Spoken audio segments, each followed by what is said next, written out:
Vitale, and on this episode of Laura in the Kitchen, I'm going to show you how to make a cake from scratch.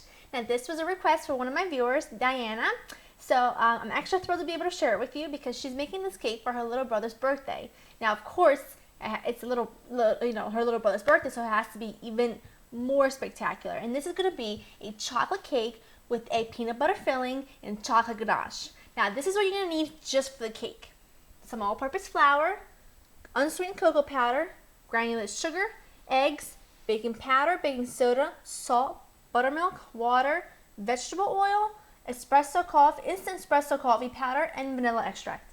Now, first thing you want to do is first of all, before you even start this part, the first thing you want to do is preheat your oven to 350 degrees, and you want to make sure to butter two 9-inch cake pans and line them with some parchment paper so that it ensures that the cakes will come out easily. So, big bowl, sugar, oil, pretty much all wet ingredients. Buttermilk. Buttermilk is going to make this really, really, really light and moist. Put these out of the way. Okay, now in the water, I'm going to put a teaspoon of this instant espresso powder. Now, if you're thinking to yourself, it's a little kid's birthday party, maybe I should have put it in coffee in there. It's not enough to even taste the coffee, but it's definitely enough to give it the chocolate, more chocolate flavor. It just always wakens up the chocolate. It's delicious. And if you're worried about, the kids being all wired, I mean, you have 2 cups of sugar in the cake, so you're pretty much done with that. So just 1 teaspoon. Like I said, you won't really be able to taste it. It's definitely not enough, but it wakens up that chocolate flavor. We got those done. Cover this up. A drop of vanilla, not too much, but a half a teaspoon. And the eggs go in. Make sure you crack your eggs into a separate bowl, because you never know when you can get a bad egg, and then obviously if you get a bad egg and you put it in there, you have to start from scratch. So, all the wet ingredients are in. All you're going to do is whisk it until it's all incorporated. Now this cake is, apart from the taste, which is delicious, it's so easy to make. And it's easy because, most cakes that I've come across, you have to, in stages, you have to add the wet ingredients with the dry ingredients. It doesn't make a difference. The only thing is, the major thing about baking cakes or any kind of baking is that you don't overmix. That's it. If you don't overmix, then you're fine. At this point, you can whisk all you want. It's fine. But when you add in your dry ingredients, that's when you have to be careful. Now we're going to add in the flour, the cocoa powder, and the salt, baking soda, and baking powder. Now, it's not usually common to add baking powder into a cake, but it's not much. It's only half a teaspoon, and it just gives it a little extra oomph. And doesn't, if you don't want to put it in there, you don't have to. Now, this cake, this is the part where you have to be careful not to overmix. You want to make sure everything is incorporated with the wet ingredients. And then you want to just switch to a spatula. Just have about everything incorporated. Now you're going to see a few lumps, but that's fine. But like I said, you don't want to overmix.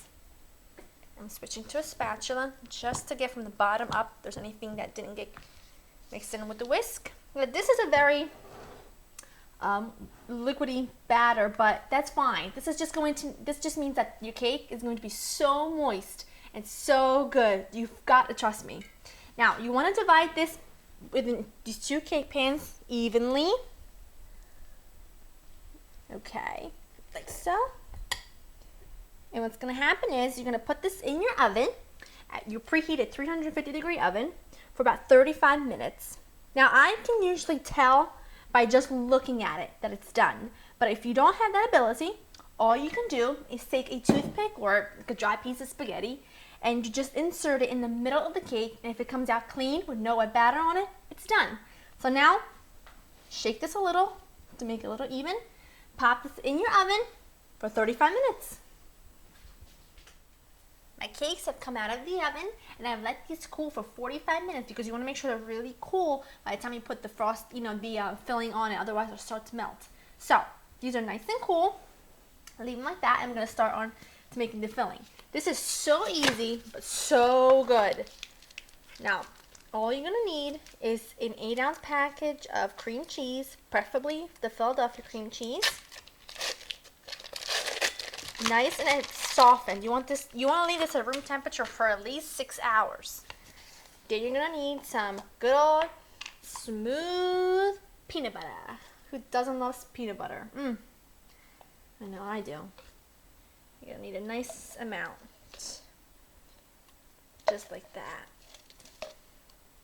Another little bit in there and I want to get it out. Yeah.